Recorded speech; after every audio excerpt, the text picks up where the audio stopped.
আবারও বেরিয়ে পড়েছিলাম পুরীর সাইট সিন করার জন্য। মানে এখানকার আশপাশের যত মানে দেখবার জিনিস আছে সেইগুলো দেখতে যাওয়ার জন্য। প্রত্যেক বছরই প্রায় পুরীতে আসা হয়, কিন্তু এই পুরীর আশপাশের সাইট সিনগুলো কখনো করি না, মানে সেরকম সময় হয়ে ওঠে না। তো এবার যা করে মোটামুটি দুপুরের খাওয়া দাওয়ার পর একটু সময় পেয়েছিলাম, তো চটজলদি পুরীর সাইট সিনগুলো কভার করে নিয়েছিলাম।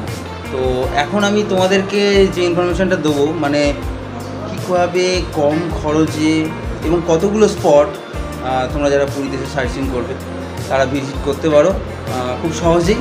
তো সেটার সম্বন্ধে আমি ডিটেলসটা ডেসক্রিপশানে দিয়েও দেবো।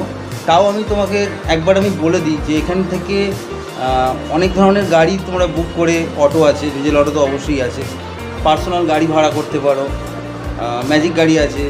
তো অবভিয়াসলি যে কোনো গাড়ি ভাড়া করে তোমরা অতি সহজেই, মানে খুব সহজেই পুরীর সাইট সিনগুলো ঘুরে দেখতে পারবে। আর ডিটেলসটা আমি আরেকবার ডেসক্রিপশানে দিয়ে দেবো, তো তোমরা একটু ফলো করে নিও। তো চলো আমি অ্যাকচুয়ালি বা আমরা যারা একসঙ্গে আছি কোন কোন জায়গায় গিয়েছি এবং কীভাবে গিয়েছি সেটার একটা ভিডিও করেছি, সেই ভিডিওটা দেখো।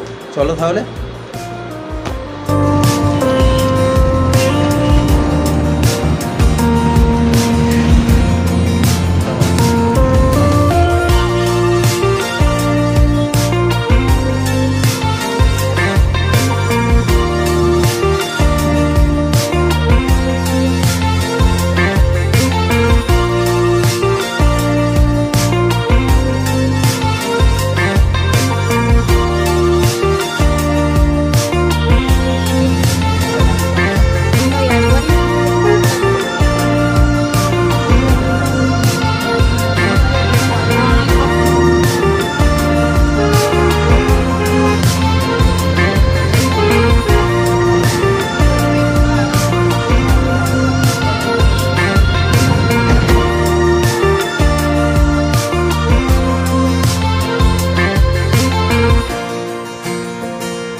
So good morning guys. পুরীতে আজকে আমাদের শেষ দিন, মানে এন্ড অফ দ্য ডে যাকে বলা যায়।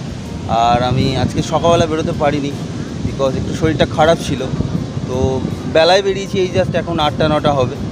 তো লোভ সামলাতে পারলাম না। মানে মেনলি প্রত্যেক বছর যেটার জন্য আসা, বাবার কাছে তো যাই, জগন্নাথ দেবের কাছে তো যাই, কিন্তু এই পুরীর মানে সমুদ্র সৈকতের এই যে অপরূপ দৃশ্য, এটা আমার পিছনে তোমরা দেখতে পাচ্ছ, এইটাকে মানে মিস করা কোনো মতেই যায় না। তো এখন প্রায় বীজ অনেকটাই খালি, মানে স্নান করার সময় প্রায় চলে এসেছে, আর 1-1.5 ঘন্টার মধ্যে এই জায়গাটা পুরো কভার হয়ে যাবে, পুরো ভর্তি হয়ে যাবে, কারণ সবাই তখন স্নানে ব্যস্ত থাকবে। তো তার আগে ভাগে আমি একটু শেষ মুহূর্তের কিছু ভিডিও ক্লিপ বা ছবি নেওয়ার চেষ্টা করছি। এই জাস্ট আমার সঙ্গে যারা ছিল তারা এখন হোটেলে আছে, দুপুরে খাবার দাবারের ব্যবস্থা করছে, কেননা বিকেল 5টা 5:30টার মধ্যে আমরা হোটেল ছেড়ে দেবো। বিকজ আজকে রাত 7:20-তে ট্রেন আছে আমাদের, যাওয়ার ট্রেন দুরন্ত এক্সপ্রেস, যেটা তোমার পুরী থেকে ডাইরেক্ট শিয়ালদায় নিয়ে যাবে। সম্ভবত শিয়ালদায় 4:30 বা 4টে এরকম সময় ইন করার কথা আছে। তো যাই হোক, সেটা নিয়ে মানে আমি এই কথাটা নিয়ে আর বাড়াচ্ছি না। মেন যে কথাটা সেটা হচ্ছে এই সমুদ্র সৈকত, এই সমুদ্র সুন্দরী পুরীর এই অপরূপ দৃশ্য, এটাকে বস ভোলা যায় না। আমি কেন, সবাই আসে এই সুন্দর দৃশ্যটা দেখার জন্য।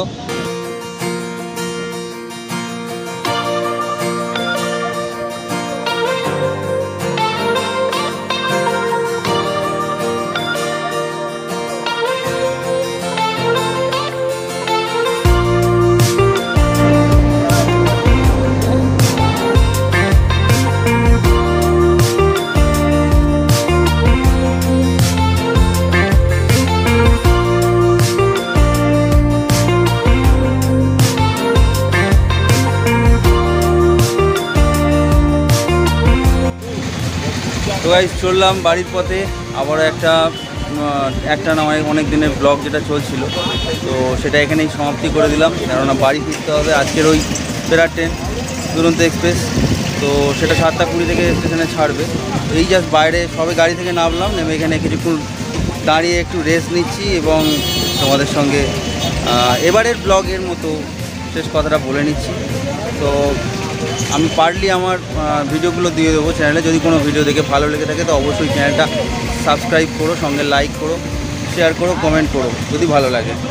আবারও দেখা হবে নতুন কোনো একটা ব্লগে, নতুন কোনো জার্নিতে তোমাদের সাথে। তো চলো তাহলে এখন এখানেই রেখে দিচ্ছি, কেননা আমাদের ভিতরে যেতে হবে। আর এখানকার ওয়েদার যেরকম ছিল সকাল থেকে বৃষ্টি ছিল, এখন একটু বৃষ্টিতে ধরেছে। তো জানি না, আয়ো বাড়ি যাওয়া পর্যন্ত ওয়েদারটা ভালোই হবে। তো ভালো থেকো সবাই, সুস্থ থেকো, আর আমার প্রতিটা ব্লগগুলো দেখতে থাকো। তো চলো, টাটা, বাই বাই।